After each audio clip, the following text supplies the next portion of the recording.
Hey guys, this is Sergeant Phoenix back in the action, and today we are on another Yu-Gi-Oh deck profile, and this is a practice deck which was modified a little bit. A Wave of Light, which is a structure deck, but a friend of mine's broke it down and asked me to redo it, but he accidentally traded some of the cards, so I had to put in like extra ones. So it used to be a Wave of Light, but there's only a few cards that aren't in it, So I changed most of it. Only a handful of cards in the deck. So, we'll start.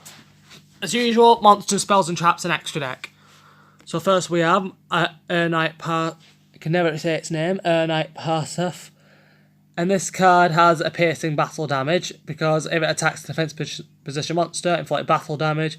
And if this card inflicts battle damage to your opponent, you can draw one more card. Next we have Neoparasaf, the Sky Paladin, and this is its evolved, and it's this card's evolved form. You can special summon this card from hand by attributing one Arlite Parasif, and if this card attacks a defensive position monster, inflict piercing battle damage, and if this card inflicts battle damage to your opponent, draw one card. While Sanctuary in the sky is on the field, and your life points are higher than your opponent's, you can gain attack and defense equal to the difference in life points. So that relies a little bit on life points. Next we have the fully evolved form. You could call this like its legendary form, I'm going to call it. The Sacred Arch Arknight Pacifar. And this card, if you activate a counter trap card, or if you negate the activation of a spell or trap card, or monster effect, except during the damage step, you can banish 2 other furry monsters from your hand, field, and or graveyard. Special summon this card from the graveyard. If this card, and if it was there when you activated or negated or hand, even if not, if this card attacks a defense position monster, inflict piercing battle damage. If this card inflicts battle damage to your opponent, add one passive card or counter trap from your deck to your hand. So that's pretty much, so as you know, so it has its 3 forms. It has Arknight, evolves into that, then it has like a ultimate form, as I call it, like a legendary form. Next we have Athena, and if anyone knows Greek mythology, practically the goddess of wisdom, and she's pretty much she's the smart one of the group. Some people call her the goddess of love, but that's Aphrodite, I think. She's the goddess of love.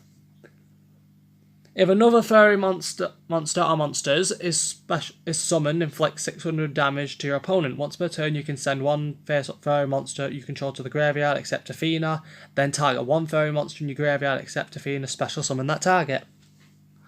So this is built on fairies. Next we have the Archlord Christia. Christia, yeah. If you have exactly 4 fairy monsters in your graveyard, you can special summon this card from your hand. If summoned this way, target one fairy monster in your graveyard, add that target to your hand. Neither player can special summon monsters. If this face-up card would be sent from the field to the graveyard, place it at the top of the deck instead. Next we have Splendid Venus, and this is a good Venus, and this is a good card if you're going against other monsters other than fairies. All non-fairy monsters lose 500 attack and defense. The activation and effects of spell and traps cards activated on the field cannot be negated. Next we have Power Angel Valkyrie. If you negate the activation of a spell or trap card or monster effect, add one light fairy monster from your deck to your hand. You can only use the effect of Power Angel Valkyrie once per turn. This would be an alright card to use against, maybe. You could probably use this if you wanted to go up again on a Valkyrie deck, but you'd have to make sure you put counter traps in the Valkyrie deck. Your Valkyries, as you know, are all female, elite armour, which is actually quite cool. You're like almost like Amazons, except they have flying horses. Your Amazons are like full-on jungle fighters. Next we have Hessatrice, and you can discard this card to the graveyard, add one Valhalla Hall of the Fallen from your deck to your hand.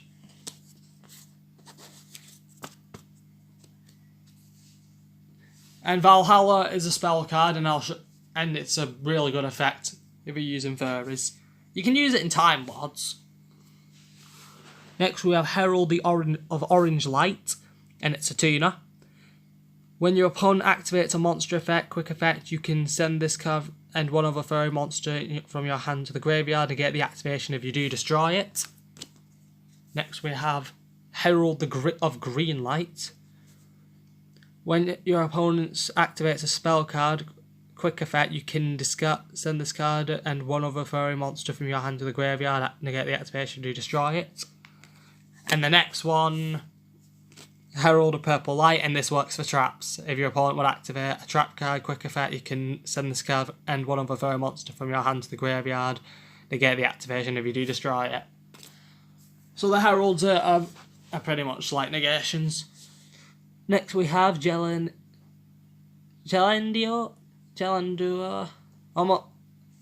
Yeah, these nearly remind me. These are probably like Gemini from Fairy Tail's relatives of Elite Lark.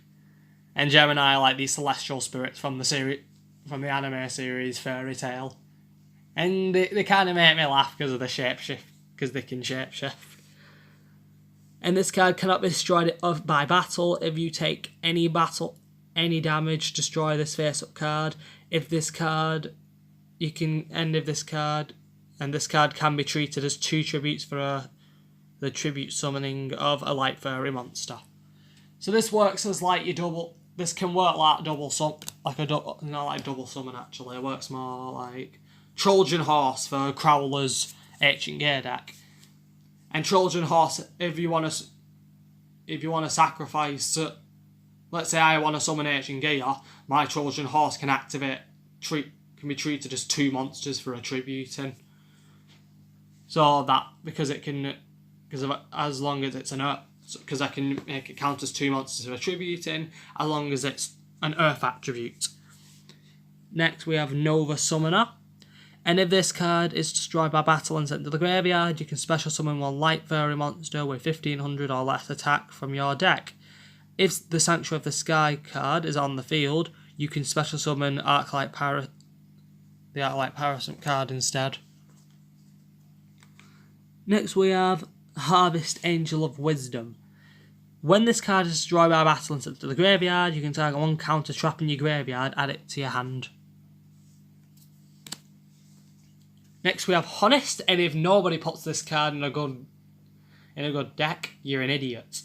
There are people who literally play it on the field, and everyone laughs at, and people will laugh at you if you say, if you're in a tournament and you put this on the field and not keep it in your hand, they will laugh at your face. All of the meta just in the pros. Because we have 2 types of people. Those who use its effect in your hand, and those who play it on the field to not use it, to waste its effect.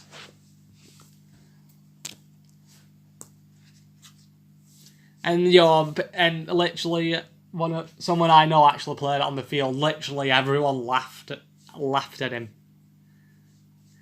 I know it's it does sound a bit mean, but every duelist will tell you it's like dueling 101. Never, unless you have got no other option, literally no other option. Do not play that card, and you do not summon that card on the field. And I never even mentioned its effect. I forgot about that. So during the main phase, you can return this face-up card from your field to the hand. During damage step, when a light monster you control battles, quick effect, you can send this card from your deck, from your hand. You can send this card from your hand to the graveyard. That monster gains attack equal to the attack of the opponent's monster it is battling until the end of this turn. So let's say I'm fighting an Ancient Gear Golem, and I've got my own. Let's say I've got Dark Magician on the field. I get rid of this, that monster, then my Dark Magician will gain 3000 attack. Then my opponent's monster, then Gear Golem would be destroyed, and my opponent takes 25 points of damage. Next we have Kaiser Seahorse. I added this card because it's a lot like the Tributing, and it's again like Trojan Horse. If I'm going to tribute someone a light attribute monster, this can count as two monsters for a tributing. Next we have Bountiful Artemis, and each time a counter trap card is activated, immediately after it resolves, draw one card. Next we have Hanawata. I've only ever seen this in the 5D season. And quick effect, you can discard this card, you take no effect damage during this turn.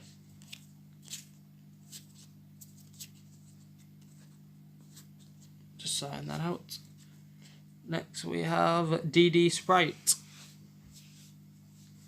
And this is a tuner. You can special summon this card from your hand by banishing one face-up monster you control. If you summon this way during the next standby phase, return the banished monster to the field. Next I added these. This is where I've modified it. I've only added 3 Time Lords. Sandain the Time Lord, just in case both players are down to 2,000 life points. If you don't know what this card does, I've done a deck profile on Time Lords, so look at that. So you can look at that if you want. But its effect is it cannot be special summoned from the deck, and if you control no monsters, you can normal summon this card without tributing. Cannot be destroyed by battle or card effects. You take no battle damage from attacks involving this card, and at the end of the battle phase, if this card battled and your life points are lower than 4,000, your life points become 4,000. And once per turn during the standby phase, you can shuffle this card back in your deck. All Time Lords have the shuffling effect. They can't be destroyed in battle. They can't, or card effects. You don't take no battle damage whatsoever from attacks involving them. And during the end of a battle phase, their effects kick. They all have that effect. They all have a certain effect during when they attack or if they're being attacked. And this is a good card to put in the Sanctuary of the Sky, I think. Sandain the Time Lord. Now this card works is it can't be special summoned from the deck. You can only control one of these monsters. If only your opponent controls a monster, you can normal summon this card without tributing. Cannot be destroyed in battle or card effects. Neither player takes damage involving this card. And battles. If this card battled during the end of the battle phase, if this card battled, inflict 2,000 points of damage to your opponent. And during the standby phase, this card goes back in your deck. Though you can only have one of those monsters, if you can literally just keep emptying your field, but you keep a defense up, and you can keep a powerful defense up for a Time Lord deck. If you can build a deck based on that, and other certain Time Lords, like I've mentioned, you could just keep using the damaging effects over and over again, constantly damaging your opponents. And this one was the first ever Time Lord we saw in history when the Time Lords were revealed.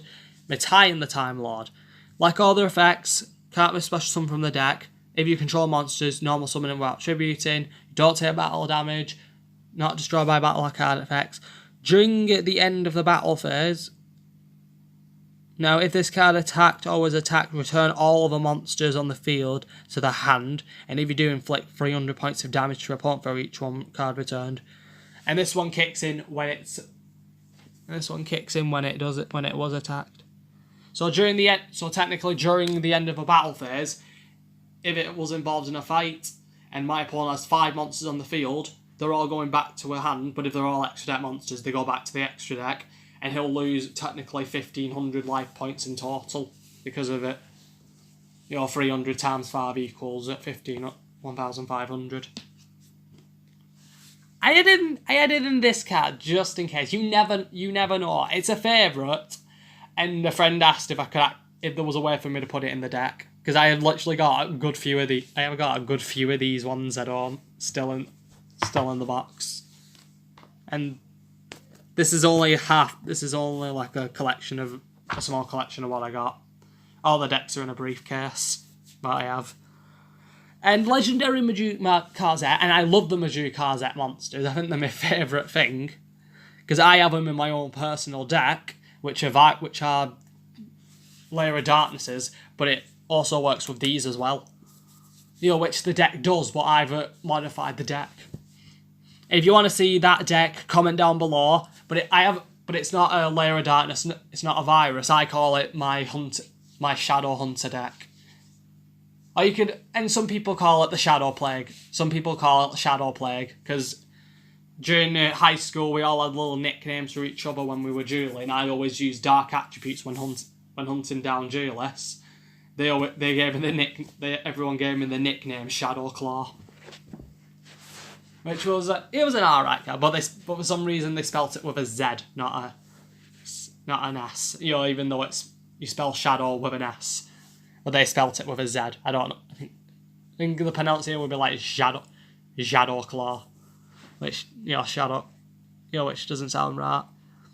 But some people called me Shadow Plague, which, to be fair, sounds better because I use the viruses. And this card's effect cannot be normal summoned or set. It must be special summoned from your hand by tributing all monsters you control. This card's attack becomes the combined original attack of the tributed monsters. So let's say, and I have 5 monsters with 3, and they all had 3,000 attack points. I get rid of them, summon that. It'll gain all their attack points, but as long as they're the original attack points. So let's say I had 2 Darkest Diaboloses and 3 Ancient Gay Golems, that would work. Its attack point, that monster's attack points would become 15,000. And also, if it attacks a defense position monster, it inflicts piercing battle damage. So it can be a powerful card if you use it correct. Your legendary Majukarzet is a powerful card. In my Shadow Plague deck, I've only ever used it on certain occasions if I want to wipe out my opponent in one blast. And since nobody barely uses Magic Cylinder anymore, I still found a way to make it good. Next, I added in 2 Shining Angels. And this card's effect, when this card is destroyed by battle and sent to the graveyard, you can special summon 1 light monster with 1,500 or less attack from the deck, and in face-up attack position. I added 2 in. You could add 3 in, but I only had 2. Next act, I had Hand Destruction. Both players discard 2 cards, and then we draw 2 cards. Next, we have Cards from the Sky. And banish 1 light fairy monster from in your hand, and if you do draw 2 cards, you cannot special summon or conduct your battle phase the turn you activate this card. Next we have the Sanctum of Parseth, and when this card's name becomes Sanctuary in the Sky, while on the field or in the graveyard, fairy monsters on the field gain 300 attack and defense. Set spell and trap cards cannot be targeted by or destroyed by card effects. Once per turn, you can target a total of 3 fairy monsters and or counter traps with different names in your graveyard. Place them in the top of your deck in any order. So this can be a good card. This is a good card though if you want to build counter traps and a fairy deck. Next we have Sanctuary in the Sky, the field spell, and you could I've actually put this in the I put this in the Melodious deck as well. And having this in the Melodious deck is worth it, because Melodious is a fairies, and battle damage to the controller of a fairy monster from the battle involving that monster becomes 0. So as long as I've got this on the field, and I've got Melodiouses or these, I don't take any battle damage. Next we have Valhalla Hall of the Fallen. And once per turn, you can special summon a fairy monster from your hand. You must control no monsters though to activate and to resolve this effect. So you could play Athena, you could play really powerful fairies if you wanted. I added in this card, just in case your opponent ever tries a spell or trap card move like Magic Cylinder, Mirror Force, all those tricks. And it could work with Majukarzet, and that'll work with the Majukarzet if you make it powerful enough. because you target one face-up monster on the field. This turn, that target loses 800 attack, but it is unaffected by a card of it. But it's unaffected by the effects of other spell and traps. And you can use this against your opponent if, and I'm saying this, you ought to make it smart. If your opponent has Yugioh Golem on the field, it plays limiter removal, you have that face down, activate it, you can make Yugioh Golem lose 800, then the Magic Cylinder will not have any effect. Magic Cylinder will not have any effect. And that's done on the Vrain season. When Yugioh uses this different deck against one of the Knights of Annoy, it uses limiter removal, then he uses Forbidden Lance to weaken the Jack Wyvern, so limiter removal can double its attack points. What are we up to? Yep, we're up to traps now. Solemn Warning.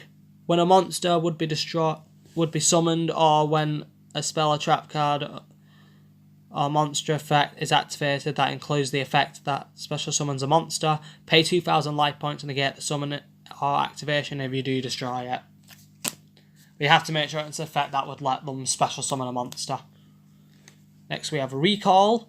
When your opponent activates a monster effect, your opponent draws one card, also negate the activation. If you do, destroy it.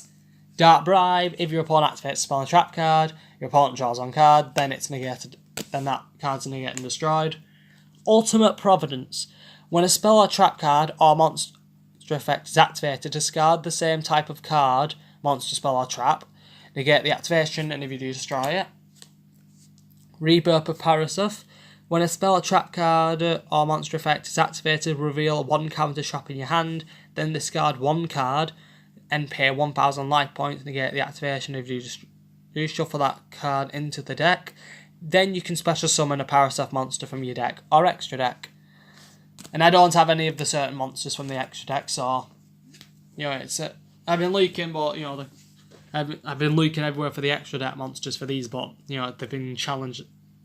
I've had difficulties finding it. Next we have Divine Punishment. When a spell or trap card or a monster effect is activated, while the Sanctuary of the Sky card is on the field, negate the activation, and if you do, destroy it. Light of Judgment. If Sanctuary of the Sky is on the field, discard one light monster to the graveyard. Apply one of the following effects. Look at your opponent's hand and discard one card from their hand. Send one card your opponent controls to the graveyard. Next we have Miraculous Descent. Target one of your banished fairy monsters, special summon it.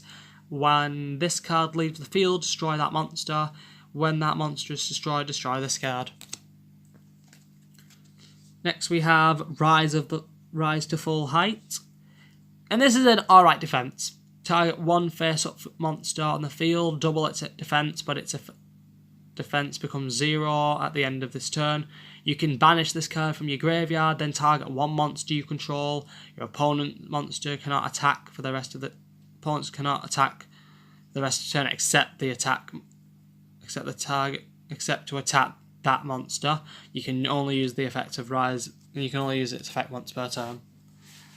So you could use that, let's say I put Athena in defense mode, my opponent wants to wipe it out. I can play that, double its defense and attack, weakens it, but then I can switch it. Then next turn, I can just banish it, and then my opponent has to target that for an attack. Next we have Ancient Fairy Dragon. I added this card in because, why not? Once per turn, you can special summon one level 4 lower monster from your hand. You cannot conduct your battle phase the turn you activate this effect. Once per turn, you can destroy as many field spell cards on the field as possible, and if you do, gain 1,000 life points, then add one field spell from your deck to your hand. So that's an alright card. I added it in because, fairies. Next I added Photon Path Operative. It's not... the deck was never built for Xyz, but it could be a good one. It needs 2 level 4 monsters, and once per turn you can detach one Xyz material from this card, then target one defense position monster on the field, change it to attack position, to face up attack position, and if you do, it loses 600 attack. So it can work on face down monsters or just defense monsters, then it'll just lose the 600. End of talking. I'm sure there was a tokens. Well, I don't know if it's in this deck, but you know, if you're going to use tokens for a certain card, that'll work with it. That's what that card's for. So that's the end of this deck profiling. I'll admit the deck's alright, but I've had to do the best with what I've got. Your spur cards, you know, I've literally got all of these, but you know, that's only a small box, and people I know have got literally a room full of cards, and I don't. Because most cards I have, I'm putting into decks. I'm working, probably next week I'm going to finish off the Knights of Annoy deck. And I'm also going to hopefully get an Abyss Actor deck. Nobody uses them anymore, but it's an alright... You know, I just want one because now I have an entertainment deck. And, you know, for entertainment, you've got your Melodiouses. I've given that to my little sister, so she's got that. And you've got Performals, Perform Pals, and Abyss Actors. I have got only an Odd Eyes deck, well, there's not really any Performals in it, so it doesn't really count. And Abyss Actors I can see more to my liking, you know, not only being dark attributes, but, you know, they just loot better. You know, and I'm more of a dark attribute user than light attributed. You know, I can adapt. I use Ancient Gears, I do use Ancient Gears against duelists who are practicing how to use a deck. But the one deck I'm hoping that comes into circulation is Blood Shepherd's deck. Seeing that he is around for Season 3 could tell us that they have another card being developed for him. Probably, I don't know if it's an Xyz, it's doubtful it's an Xyz, but they could be working on new cards for Blood Shepherd. That's probably why they haven't circulated it. But they haven't circulated Lightning's deck yet. But I think AI's deck would be a good deck to put into the games officially create, because it does look like a good deck. We're only missing certain cards, and that's and if you haven't seen AI's deck, watch it. You need to watch the duel with him for the first time, and it's literally a good. It's not an impressive duel, but it's, you know, impressive to see what you can do with what the deck he has. So comment down below what you thought of this deck profile. You know, write an opinion. Comment down on what other decks I should do, and see if I should do that Shadow Plague deck I have. It's what I call it. So again, comment down below, see what you think. Other deck suggestions. So until then, this is Sergeant Phoenix. Over and out.